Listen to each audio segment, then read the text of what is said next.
Bienvenidos muchachos a este video, un video de transición entre el primer mundial del juego de cartas y la época de Nintendo, por así decirlo. Vamos a llamar digamos, parteaguas, la transición cuando Wizard of the Coast perdió los derechos de Pokémon. Entonces, digamos que vamos a hacer un resumen rápido. En el año 1999 o antes, Pokémon estaba haciendo un boom a nivel global, a nivel mundial, porque digamos que la serie, los peluches, los juguetes y todo esto estaba pegando bastante fuerte. Y Pokémon en el lado del charco japonés o Nintendo de Japón, pues estaba buscando la manera de traer el juego a este lado del charco y empezar a distribuir el juego de cartas. Así que buscaron una empresa y encontraron a Wizard of the Coast, que ya eran, digamos, unos conocidos en el mundillo, ya que el juego de cartas está basado básicamente en Magic, que es el papá, digamos, de los pollitos de los juegos de cartas. Y le dijeron a ellos como que, hey, vengan, cojan el juego, distribúyanlo, háganlo ustedes que ya conocen el mercado americano. Y así fue. Digamos que por un tiempo Wizard of the Coast tuvo ganancias increíbles con el juego de cartas fue un total éxito. Inventaron las ligas, los torneos, los Super Trainer Showdown, después los Gym Challenge y actualmente, bueno, después de eso pues el mundial que vimos la semana pasada. Sin embargo, en términos de popularidad y de números y cosas bien hechas, pues Pokémon no estaba yendo muy bien en cuanto a las cartas. El merchandising, la serie y todo esto era un completo y total y rotundo éxito. Sin embargo, el juego de cartas era un poco por el lado contrario, ya que se estaban tomando decisiones bastante pésimas a lo largo de esta historia. Por esa razón, Wizard of the Coast, aunque pensaba que lo estaba manejando bien, pues llegó Nintendo a reclamar su trono.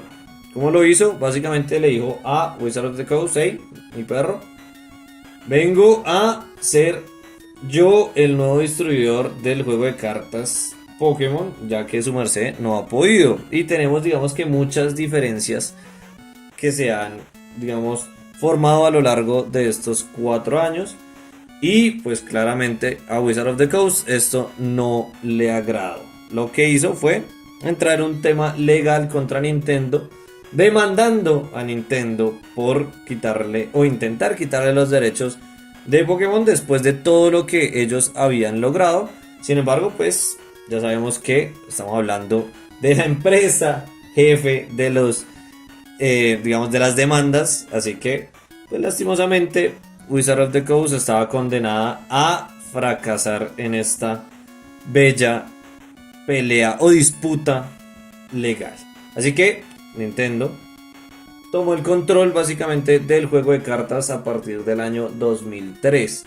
Y aunque pues al parecer el malo de la historia en este caso es Nintendo, pues debemos decir que no, básicamente el juego, aunque sí iba bien, y pues parece que Nintendo fuera el malo, la cosa no es así. Vamos a ver en este video todas las cagadas. Vamos a reírnos un poco de los errores que tuvo Wizard of the Coast a lo largo de los años. No todo, porque es un listado inmenso. Ese listado se los voy a dejar en la descripción. Voy a dejarles un link para que puedan leer la cantidad de errores que tuvieron a lo largo de estos años. Así que vamos a empezar a hablar de errores en las cartas de Wizard of the Coast, en las impresiones de Wizard of the Coast. Así que bienvenidos muchachos, tomen asiento, cójanse una pola, una gaseosa, un agua panelita, como yo estoy tomándome una agua panela en este caso. En otros lados le dicen papelillo, acá la conocemos como agua panela. Entonces, y vamos, después de que tomen su bebida, se sienten a ver este video y vamos a ver los errores. Entonces vamos a ver primeramente a este Dark Haunter, que su primer ataque dice callback. Entonces dice: pon un Pokémon bebé o un Pokémon básico del descarte oponente en su banca y luego ponle un contador de daño a ese Pokémon. Sin embargo, pues aunque aquí va todo normal, el ataque tiene una restricción que dice: no puedes usar este ataque cuando tu banca está llena. Básicamente el chiste se cuenta solo. ¿Por qué no puedo usar el ataque cuando mi banca está llena si el Pokémon que voy a poner es en la banca del oponente? Bueno, fue un error de traducción, un error de escritura de nuestro querido Wizard of the Coast. Y aquí pasamos a Sandshrew. Entonces tenemos la primera edición, que es el First Edition, que se ve al lado izquierdo, y la segunda edición que salió en Based 2 ya corregido. Entonces el primero dice lo siguiente: Sand Attack. Si el Pokémon defensor trata de usar un ataque durante su próximo turno, tu oponente lanza una moneda y si es ello, este ataque no hace nada. O sea, Sand Attack no hace nada. Eso fue lo que corrigieron luego en Based 2, ya que si es ello, ese ataque, o sea, el ataque que está usando el oponente, no hace nada. Entonces es otro de los errores que tuvo Wizard of the Coast. Y aquí pasamos a este Wartortle que tiene un error muy interesante, uno de los errores chistosos de Wizard of the Coast. Y es que Wartortle es un Stage 1, pero evoluciona de Wartortle. Ese es el error de esta carta, uno de los errores que tuvo Wizard of the Coast. Pasamos a Vulpix. Vulpix tiene un error muy básico y es que si quieren deberían jugar con nosotros aquí algo, y es que pueden pausar el video y analizar las cartas a ver cuál es el error que tiene la carta. En este caso, el error, entonces pausenlo si quieren analizarlo ustedes. Si no, pues continuamos, y es el error dice que tiene HP 50, mientras que todas las cartas de Pokémon dicen primero el número, luego las letras. Ese es el error que tiene este Vulpix. Es algo sencillo, pero es un error de impresión de parte de Wizard of the Coast. Y pasamos a otro más interesante. Entonces tenemos a Grimer. Grimer tiene un ataque que dice Poison Gas. Entonces Poison Gas tiene un efecto que es el siguiente: el Pokémon defensor pasa a estar dormido. Sin embargo, la lógica dicta, y obviamente no solo la lógica, no es porque nos lo inventemos nosotros acá en este canal, sino que la traducción japonesa oficial es que el Pokémon oponente pasa a estar envenenado, precisamente porque se llama Poison Gas, entonces queda envenenado. Ese es el error de este Grimer. Igualmente, este Mew, que tuvo una reimpresión en Evolutions, dice lo siguiente: Psyshock. Entonces Psyshock dice que lanza una moneda, si es cara, el Pokémon defensor pasa a estar confundido. Sin embargo, la versión oficial, la versión japonesa y la versión que reimprimieron luego para nosotros en la época de XY, dice que el Pokémon pasa a estar paralizado. Es lo que debería ser. Y este Dark Persian, aunque los ataques están bien, pues lastimosamente Dark Persian no tiene vida. Fue impreso a este lado del charco sin vida, y todas las cartas de First Edition promocionales de Dark Persian no tienen vida. Luego lo corrigieron en una edición especial que sacaron con una revista, pero vemos que la versión principal no tiene vida impresa. Y aquí pasamos a Dark Vileplume, una carta que es muy buena y muy usada en esa época. Pero aquí vamos a jugar nuevamente a encuentre las diferencias, ¿no? Entonces encuentre las diferencias entre este Dark Vileplume de la izquierda y el de la derecha. Pueden pausar el video si así lo desean. Pero la diferencia es la siguiente: Dark Vileplume, el de la izquierda, tiene una debilidad al tipo fuego, que es lo que es correcto. Es un Pokémon tipo planta, es débil al fuego. Sin embargo, el de la derecha es débil al tipo lucha, lo que hacía que los jugadores tuviesen que comprar el de la izquierda, que aparte era el caro porque es el foil, porque el formato estaba dominado por Haymaker, y Haymaker, su principal atacante era Hitmonchan, y Hitmonchan, si pegaba por debilidad al Vileplume, que es común, pues básicamente no servía. Así que aparte de que estaba mal impreso, pues tocaba comprar el caro para evitar, digamos, inconvenientes al momento de jugar. De aquí pasamos a dos cartas, una es Blame Charizard y el otro es el Rocket's Minefield. Y dice que el Charizard tiene un ataque que se llama Roaring Flames. Este ataque tiene varios problemas. Uno, el ataque dice que descarta todas las energías tipo fuego, tipo lucha de este Pokémon. Y luego el ataque hace 20 por cada energía tipo fuego que descarte.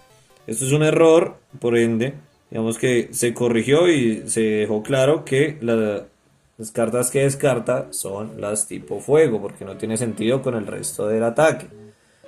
Y el Minefield dice lo siguiente, que cada vez que un jugador ponga un Pokémon básico de la mano a la banca, lanza una moneda. Y si la moneda es sello, entonces pone contadores en ese Pokémon. Sin embargo, no dice cuántos contadores. Entonces, ese es el error del Minefield. Otro error curioso de la carta. Y es que la traducción oficial es que pone 2 contadores después de hacer sello. Sin embargo, pues como no decía, pues nadie jugaba Minefield porque no se sabía cuántos contadores ponía. De aquí pasamos a un error que de pronto puede ser algo grave. Esta es una carta promocional de Pikachu que salió hasta el lado del charco. Y el Pikachu del lado derecho es la versión oficial japonesa. Esta carta tiene un error que si quieren pueden verificarlo. Si quieren jueguen a pausar el video y ver cuál es el error, porque el error es bastante grave, por así decirlo. Y es que si pararon, si no pararon, bueno, vamos a decirlo. Y es que la ilustración, según el lado de este lado del charco, según Wizard of the Coast, fue hecha por Keiji Kinebuchi. Sin embargo, el arte original, la carta original y el arte de Pikachu, pues fue hecho por Ken Sugimori. Entonces esto es un error grave de parte de Wizard of the Coast. Pero digamos que no tenía solamente errores de poner las cosas mal, sino que también tenía nerfeos y obviamente tenía otros errores gravísimos. Y en este caso es que Drowsy tiene un nerfeo. El primer ataque dice Energy Support, busca una energía psíquica del deck, muéstrasela al oponente y ponla en tu mano. Luego revuelve el deck. Sin embargo, la versión japonesa y la oficial dice que busca una energía psíquica y se la tacha a un Pokémon en la banca. O sea, es un acelerador de energías, no un buscador. El hecho de ser un buscador de energías y acabar el turno no lo hace tan bueno. Sin embargo, en Japón sí se logró usar porque era un acelerador de energías para Mewtwo. Entonces, a este lado del charco, mientras no se pudo jugar, al otro lado del charco sí funcionaba. Y de la misma manera funcionó, pero al sentido contrario, dirían por ahí, con Slowking. Slowking tiene un poder que es Mind Games. Cada vez que el jugador jugaba un trainer de la mano, tenía que lanzar una moneda. Si la moneda era sello, el trainer se negaba y se ponía en el tope del deck oponente. Este ataque se podía stackear a este lado del charco, se podían hacer 4 veces si habían 4 Slowking. O sea, cada vez que jugaba el oponente un trainer, tenía que lanzar una moneda. Y si habían 4 Slowking, tenía que lanzar 4 monedas hasta, digamos, que acabar los efectos de Slowking. Pero pues si salía sello en alguno de esos efectos, la carta se negaba y se ponía en el tope del deck. Esto, según las reglas oficiales de Wizard of the Coast, se podía hacer. Mientras que la versión japonesa no se jugaba en Japón precisamente por el inicio del párrafo. Y es que dice, tú puedes usar este poder si Slowking es tu Pokémon activo. O sea, tenía que estar activo para poder activarse el ataque. Digo, la habilidad, perdón. Lo que pues lo hacía un Pokémon mediocre, totalmente inútil porque el retiro es costoso, el ataque es malo y entonces en Japón no vio uso. Pero este lado del charco, como se les olvidó traducir esa partecita de la carta, entonces tuvimos que soportar una de las cartas más injustas y creo yo que la carta más asquerosa en la historia del juego de cartas, porque básicamente era totalmente injusto, injugable. Fue la carta dominante del mundial, como lo pudieron ver en el video del mundial. Todos los decks llevaban una línea 4-4 de Slowking y un atacante cualquiera. El deck básicamente necesitaba un buen atacante y 4 Slowking en la banca para básicamente joder y no dejar jugar. ¿Listo? Entonces, aparte de eso, tenemos problemas de rulings. Volvemos al Charizard de Blaine y el ataque de Clefairy o Clefable Metrónomo. Metrónomo selecciona un ataque del oponente y lo copia tal cual. O sea, el efecto lo copia tal cual.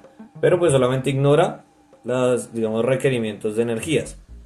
En este caso, si Clefairy o Clefable copia Roaring Flames, pues Roaring Flames dice lo siguiente: descarta todas las energías fuego, recordemos que se corrigió, fuego, de Blaine Charizard.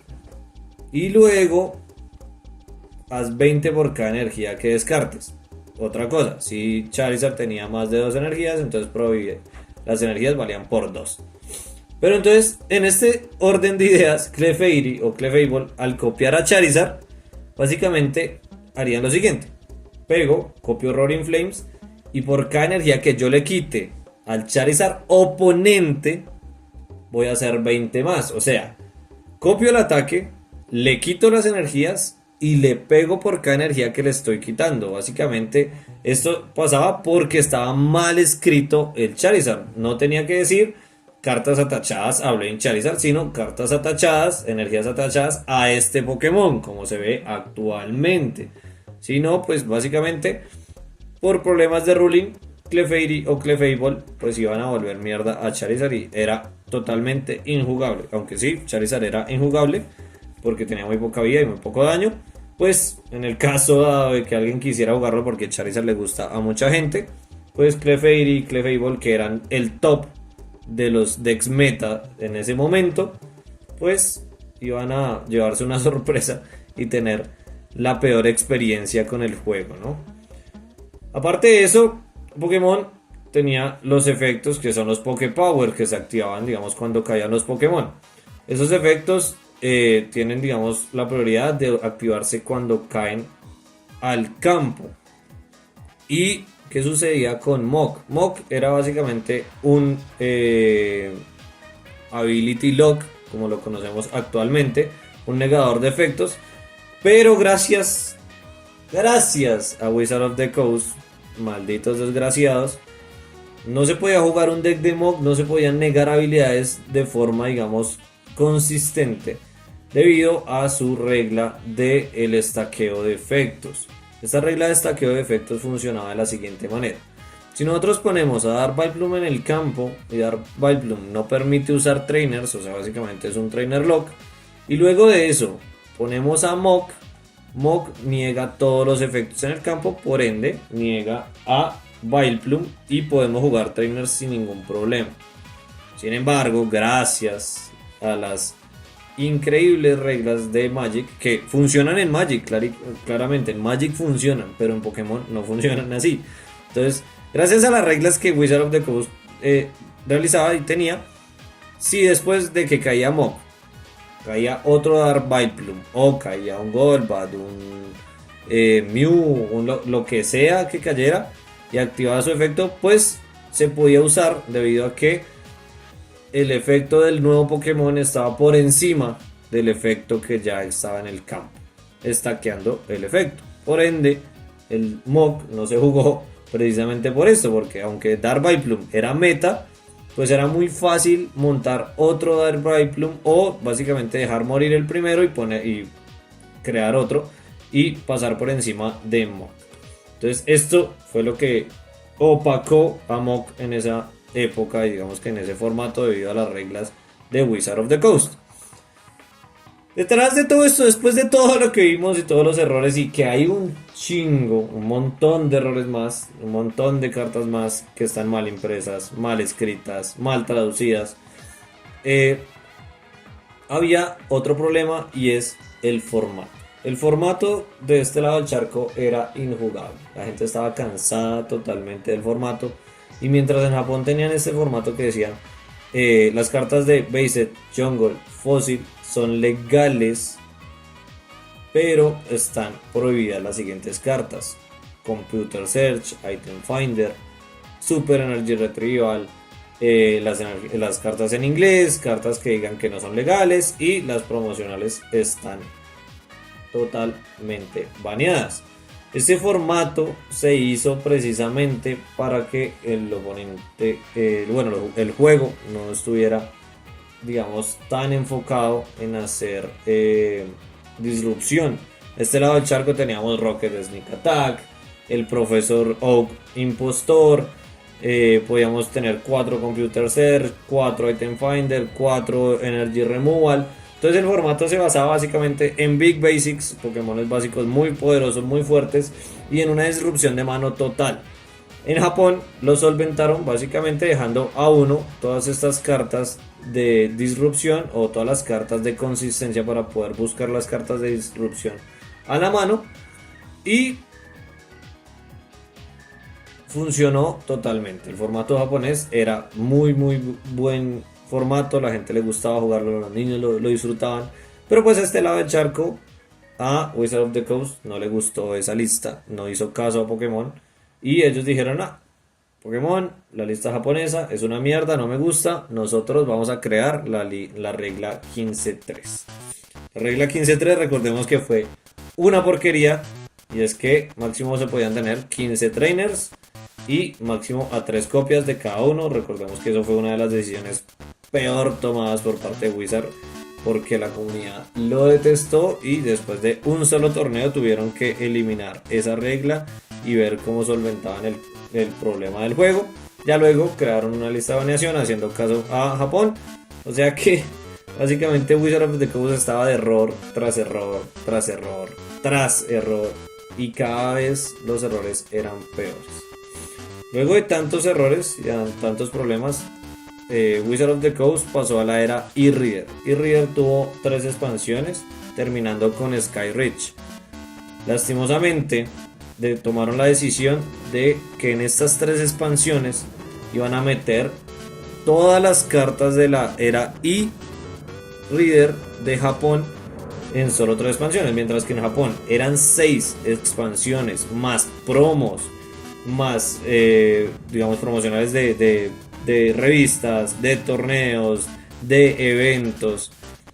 En este lado del charco, Wizard of the Coast lo que hizo fue coger todas las promos, todas las expansiones y meterlas todas en 3 sets, lo que hizo que las expansiones fueran inmensas. O sea, si son más o menos 600 cartas en 6 expansiones, en este caso, a este lado del charco, cada expansión salió con 200 o más cartas, lo que hacía que las cartas sean re difíciles de conseguir y el formato estaba muy costoso, el producto era muy caro, las cartas eran muy caras, así que Pokémon pues, decidió entrar con toda la demanda y todo este tema y tomar el control del juego. Y luego de que salió Skyreach, salió X, Ruby y Zafiro.